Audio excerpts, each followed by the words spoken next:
Here we have that t equals v over the quantity of 2u plus v. U is p times q times the square root of r, and v is p times the square root of q times r. We're going to find partial derivatives, and we have values that p is 2, q is 1, and r is 4. So our answer is going to be numerical.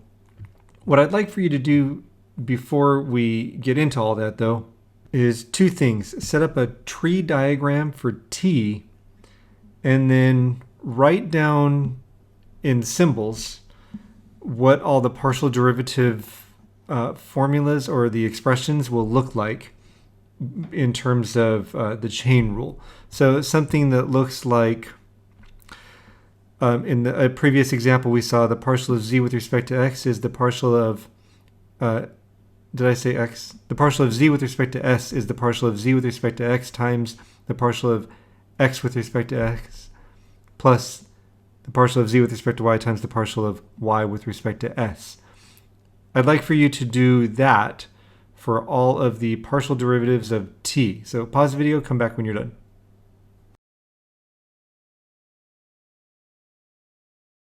All right, t depends on u and v. U and v each depend on p, q, and r. So the partial of t with respect to p, so we're looking at the bottom level of input variables. Partial of t with respect to p is the partial of t with respect to u times the partial of u with respect to p plus the partial of t with respect to v times the partial of v with respect to p. And then repeat, except instead of the partials of u and v being with respect to p, they're with respect to q, and then with respect to r, respectively, for the partial of t with respect to q and the partial of t with respect to r. Now what I'd like for you to do is find all of the required partial derivatives and then figure out when p is 2, q is 1, and r is 4, what are these partial derivatives?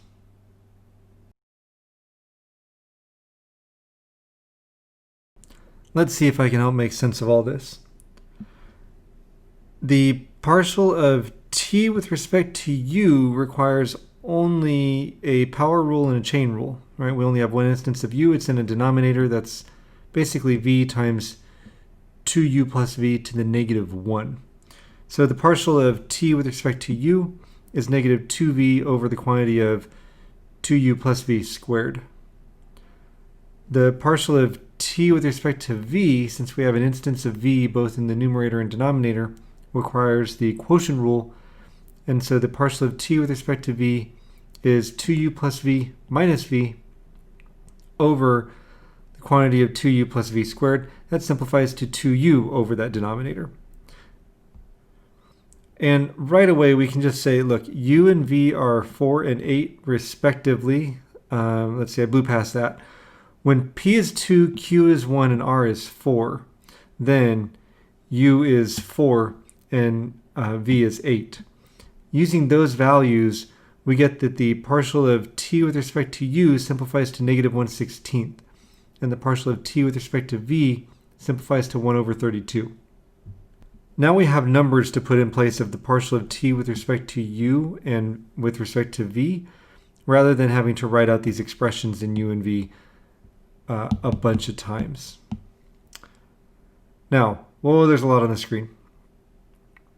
The partial of u with respect to p is p times the square root of r. U with respect to q is p times the square root of r. U with respect to r is pq over 2 times the square root of r. When p is 2, q is 1, and r is 4, the partial of u with respect to p becomes 2, with respect to q becomes 4, and with respect to r becomes 1/2.